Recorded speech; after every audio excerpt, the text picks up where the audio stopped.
नमस्कार दोस्तों, सभी का स्वागत है एक बार फिर से ऑल एग्जाम गाइड गुरु के यूट्यूब चैनल पर।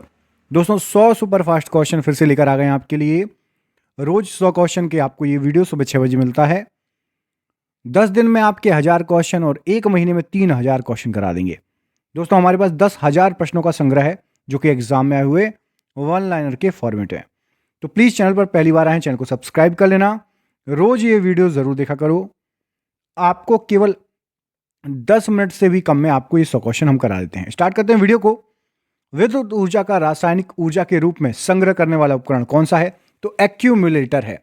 आरएनए में थाइमीन के स्थान पर आ जाता है तो यूरेसिल आ जाता है। भारत सेवक समाज की स्थापना किसने और कब की थी? तो गोपाल कृष्ण गोखले ने 1905 में।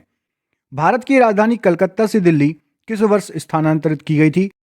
1911 में घोषणा की गई थी और 1931 में राजधानी बना दिया गया था। 1911 में घोषणा, 1931 में राजधानी बना दिया गया था। किस गोलमेज सम्मेलन में महात्मा गांधी ने इंडियन नेशनल कांग्रेस के एकमात्र प्रतिनिधि के रूप में भाग लिया था? तो द्वितीय गोलमेज सम्मेलन में।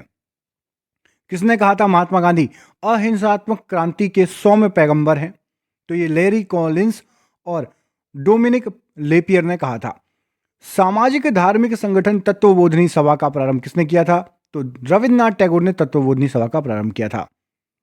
भारत में प्रथम भारतीय महिला विश्वविद्यालय की स्थापना कब हुई और किसने की? तो 1916 में मुंबई में हुई थी।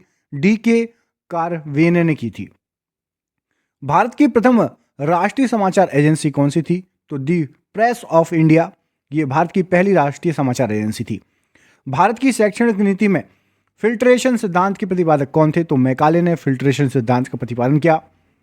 औपनिवेशिक भारत के आर्थिक इतिहास को 4 चरणों व्यापारिक पूंजीवाद, मुक्त व्यापार पूंजीवाद, औद्योगिक पूंजीवाद तथा वित्तीय पूंजीवाद में किसने विभाजित किया? तो आरसी दत्त जी ने विभाजित किया। वह कौन से राष्ट्रवादी थे जो योजनात्मक आर्थिक विकास के आधार पर राष्ट्र निर्माण के पक्ष में थे और एक इंजीनियर थे? तो उनका नाम था एम विश्वेश्वरैया। मानव के लिए एक धर्म, एक जाति और एक परमेश्वर का नारा किसने दिया? तो श्री नारायण गुरु ने। गहरे समुद्रों में गोताखोरों द्वारा वायु के स्थान पर किन गैसों का प्रयोग किया जाता है? तो हीलियम और ऑक्सीजन का मिश्रण। किस वैज्ञानिक ने अपने पुत्र के साथ भौतिकी का नोबेल पुरस्कार जीता? तो सर विलियम हेनरी ब्रैग ने विलियम लॉरेंस ब्रैग के साथ 1915 में। मानव हार्मोन इंसुलिन उत्पन्न होता है तो अग्नाशय में। जीना डायोड का प्रयोग सदैव किया जाता है तो उत्क्रम अभिनीति के लिए। अंडे के सफेद भाग में मुख्यतः क्या होता है? तो प्रोटीन और टाइलिन। मानव शरीर में कौन उन प्रतिपिंडों का निर्माण करती है जो प्रतिरक्षा के लिए जिम्मेदार हैं? तो श्वेत रक्त कोशिकाएं, जिसको आप WBC करते हैं, वो जो है प्रतिरोधक क्षमता बढ़ाती हैं, निर्माण करती हैं। फोटो इलेक्ट्रिक सेल बदलता है तो प्रकाश ऊर्जा को विद्युत ऊर्जा में बदलता है। कंप्यूटर की क्लॉक स्पीड मापी जाती है तो मेगाहर्ट्ज या गीगाहर्ट्ज में मापी जाती है। औषधीय पौधा रजनीगंधा का वानस्पतिक नाम क्या है? तो उसको बोलते हैं पॉलीएंथस ट्यूबरोसम। ICAR के अंतर्गत कुल कितने कृषि विज्ञान केंद्र आते हैं? तो 558 कृषि विज्ञान केंद्र आते हैं। पीत ज्वर किसके द्वारा संचारित किया जाता है? तो एडीज के द्वारा पीत ज्वर संचारित किया जाता है, येलो फीवर। कैलोमल क्या होता है? तो कैलोमल मर्क्यूरस क्लोराइड होता है, Hg2Cl2 इसका फॉर्मूला है। सिंदूर का रासायनिक नाम क्या है? तो मर्क्यूरिक सल्फाइड, जिसको आप HgS बोलते हो। झूठा सोना फूल्स गोल्ड कहलाता है तो प्रकृति में पाए जाने वाला आयरन सल्फाइड या आयरन पाइराइट। पैंक्रियाटिक जूस में पाए जाने वाला एंजाइम कौन सा है? तो ट्रिप्सिन पैंक्रियाटिक जूस में पाया जाता है। आंतों में प्रोटीनों को अमीनो अम्लों में अपघटित करने में उत्प्रेरक कौन है? तो पेप्सिन एंजाइम उत्प्रेरक के रूप में कार्य करता है। एस्ट्रोडी क्या है? तो एस्ट्रोडी ब्रह्मांड के विज्ञान का अध्ययन करने वाला जापानी एक्सरे उपग्रह है। ध्रुव तारा आकाश में एक स्थान पर दिखाई देता जबकि अन्य तारे नहीं, इसका कारण क्या है? तो ध्रुव तारा पृथ्वी के घूर्णन अक्ष की दिशा में स्थित है, इसलिए एक ही जगह पर दिखाई देता है ध्रुव तारा।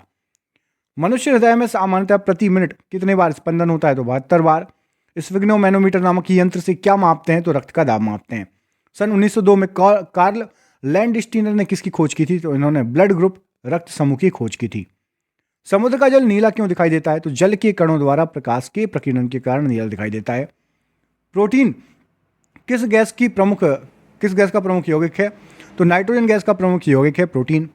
इथोलॉजी में किसका अध्ययन किया जाता है? तो जानवरों के व्यवहार का अध्ययन करना उनके सामान्य वातावरण में इथोलॉजी कहलाता है। कैबिनेट मिशन योजना के अंतर्गत संविधान निर्माण परिसर में प्रत्येक प्रांत को आवंटित सदस्य संख्या निर्धारित करने के लिए एक प्रतिनिधि कितने जनसंख्या के अनुपात में था? तो 10 लाख प्रति व्यक्ति कैबिनेट योजना के अंतर्गत था। वह अमेरिकी पत्रकार कौन था जो भारत छोड़ो आंदोलन के दौरान महात्मा गांधी के साथ था? तो लुई फिशर। चंपारण जनपद में तिनकटिया प्रथा का तात्पर्य क्या था? तो किसानों द्वारा 3/20 भूभाग पर नील की खेती करना, यह तिनकटिया प्रथा थी। कांग्रेस के नरमपंथी और गरमपंथी गुटों में विभाजन कहां हुआ था? तो सूरत अधिवेशन 1907 में। नील दर्पण नामक नाटक किसने लिखा? तो दीनबंधु मिश्र ने। बंकिम चंद्र द्वारा लिखित आनंद मठ का कथानक किस विद्रोह पर आधारित था? तो आनंद मठ जो था वो सन्यासी विद्रोह पर आधारित था। वर्नाकुलर प्रेस एक्ट से बचने के लिए कौन सा समाचार पत्र रातों रात बंगाली की जगह अंग्रेजी में छपने लगा? तो अमृत बाजार पत्रिका। कौन सा गीत 1905 में स्वदेशी आंदोलन के दौरान सर्वाधिक लोकप्रिय रहा? तो आमार सोनार बांग्ला। 1929 में लिडसे आयोग का गठन किस उद्देश्य से किया गया था? तो मिशनरी शिक्षा के विकास के लिए।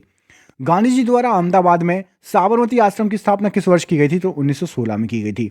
किस मुस्लिम सुधारक ने हिंदुस्तान को दारुल हर्ब मतलब काफिरों का देश से दारुल इस्लाम बनाने का आह्वान किया? यह किया था शाह अब्दुल्ला अजीज ने। मैक्सवेल ब्रूमफील्ड जांच समिति का संबंध किस आंदोलन से था? तो बारदौली आंदोलन से था। बुद्ध के उपदेशों का संकलन किस ग्रंथ में है? तो विनय पिटक में है। एलोरा के प्रसिद्ध कैलाश मंदिर का निर्माण किस राष्ट्रकूट शासक ने करवाया? तो कृष्ण प्रथम ने कराया है। जूनागढ़ अभिलेख किस शासक का है? तो रुद्रदामर का है। शेरशाह सूरी किस स्थान पर लड़ते हुए घायल हो गया तथा कुछ समय बाद उसकी मृत्यु हो गई? तो कलिंजर में घायल हो गया।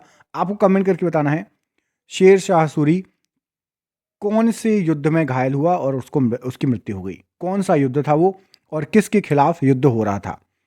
किस स्थान पर हुए युद्ध में 1565 ईस्वी के पश्चात विजयनगर साम्राज्य का पतन हो गया था? तो तालीकोटा जो कि राक्षसी तगड़ी युद्ध के पश्चात विजयनगर साम्राज्य का पतन हो गया था। हिंदू मनसबदारों की सबसे अधिक संख्या किस मुगल सम्राट के समय थी? औरंगजेब के कार्यकाल में। यूरोप से भारत में सर्वप्रथम कौन आए थे? तो पुर्तगाली सबसे पहले आए थे। पुर्तगाली सबसे पहले किस सन में आए थे? कौन आया था? कमेंट करके बताइए। सबसे इजी क्वेश्चन है, कौन आया था और किस सन में आए थे पुर्तगाली। कृषि विभाग दीवाने अमीर कोही किसने स्थापित किया था? मोहम्मद बिन तुगलक ने स्थापित किया था। अकबर ने मनसब पद्धति कब स्थापित की थी? तो ये 1565 ईस्वी में। महमूद गजनवी ने गुजरात पर आक्रमण करके सोमनाथ मंदिर को लूटा, उस समय गुजरात का शासक कौन था?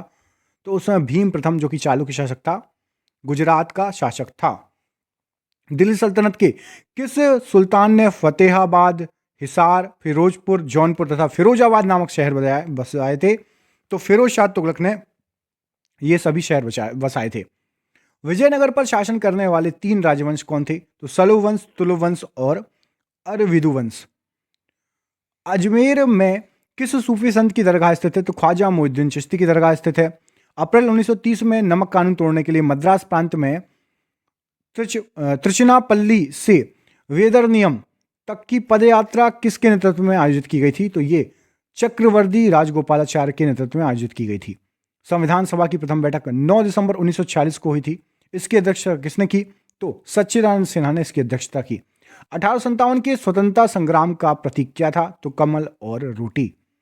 1900 में भारतीय राष्ट्रीय कांग्रेस के मंच से बोलने वाली प्रथम महिला कौन थी? तो श्रीमती कमला गांगुली जी। 1917 के कांग्रेस के कलकत्ता अधिवेशन के अध्यक्ष कौन थे? तो एनी बेसेंट। सरोजिनी नायडू कांग्रेस अध्यक्ष कब और किस अधिवेशन में बनी? तो 1925 कानपुर अधिवेशन। कांग्रेस की पहली महिला अध्यक्ष कौन थी? तो एनी बेसेंट कांग्रेस की पहली महिला अध्यक्ष थी। आजादी की आवाज नाम से रेडियो चलाकर जंगलों में छिपकर गुप्त सूचनाओं के प्रसारण का कार्य किस महिला क्रांतिकारी ने किया? तो उषा मेहता ने किया। कांग्रेस के संस्थापक ए.ओ. ह्यूम कांग्रेस के अध्यक्ष कब बने? तो कभी नहीं बने थे कांग्रेस के अध्यक्ष ए.ओ. ह्यूम जी। जलियांवाला बाग हत्याकांड 13 अप्रैल 1919 को हुआ था। उस समय कांग्रेस का अध्यक्ष कौन था? तो उस समय पंडित मदन मोहन मालवीय जी कांग्रेस के अध्यक्ष थे। पंडित मोतीलाल नेहरू जी कांग्रेस के अध्यक्ष कब बने थे? तो ये 1919 में बने थे। भोजन पर व्यय होता है, यह किसका नियम कहलाता है? तो एंजल का नियम कहलाता है। भोजन पर व्यय होता है। ऐसी मुद्रा जिसकी विनियमन दर लगातार भुगतान संतुलन घाटे के कारण गिरती रहती है, इस प्रकार की मुद्रा का कोई देश अपने विनिमय कोष के भाग के रूप में अपने पास नहीं रखना चाहता। कैसी मुद्रा कहलाती है? उसको बोलते हैं सॉफ्ट करेंसी। ऐसी मुद्रा जिसकी विनिमय दर के गिरने की संभावना हो या गिर रही हो, जिसे कोई स्वीकार करने से कतराता नहीं, क्या कहलाती है? तो उसको बोलते हैं उष्ण हॉट करेंसी। ऐसे ऋण को क्या कहते हैं जिसे कम ब्याज और लंबी अवधि जैसी आसान शर्तों पर प्राप्त किया जाता है? तो उदार ऋण कहते हैं। किसी वस्तु पर लगाया गया कर जो उसकी मात्रा के आधार पर ना लगाकर मूल्य अनुसार लगाया गया है, क्या कहलाता है? तो उसको बोलते हैं ad valorem tax. Stock exchange में जो व्यक्ति शेयर की कीमत गिरने की आशा कर सौदे कर भविष्य में देने का वायदा करता है या बेचता है, उसको क्या कहते हैं? तो उसको बोलते हैं मंदड़िया या फिर बियर्स। स्टॉक एक्सचेंज में वे व्यक्ति जो शेयर की कीमत बढ़ाना चाहते हैं, उनको क्या कहा जाता है? तो उनको कहा जाता है तेजड़िया या बुल्स। अंतरराष्ट्रीय बाजार में जिस मुद्रा की आपूर्ति मांग की अपेक्षा कम हो, कैसी मुद्रा कहलाएगी? उसको हार्ड करेंसी बोलेंगे। मैरिनो ऊन उत्पादन की दृष्टि से सबसे महत्वपूर्ण मानी जाती है, या किसकी नस्ल है? तो मैरिनो भेड़ की नस्ल है। सीडो किससे संबंधित है? तो सीडो एक लघु उद्योगों से संबंधित है। यूरोपियन यूनियन की सर्वनिष्ठ करेंसी क्या है? तो यूरोप में चलती है यूरो। जैसे हमारे यहाँ रुपया, यूएसए में डॉलर, यूरोप में चलता है यूरो। समाचार पत्रों में अक्सर आने वाले आईपीओ का अर्थ क्या होता है? तो आईपीओ का अर्थ होता है initial public offer. Share market में यदि कोई कंपनी उतरना चाहे तो आईपीओ लॉन्च करती है, लोगों को ऑफर देती है, उसको बोलते हैं इनिशियल पब्लिक ऑफर।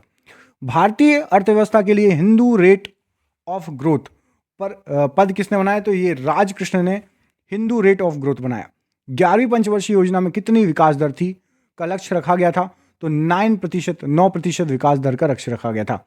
भारत में सर्विस सेक्टर कुल का जीडीपी का लगभग कितने प्रतिशत है? तो 54% सर्विस सेक्टर का जीडीपी है। प्रधानमंत्री भारत जोड़ो परियोजना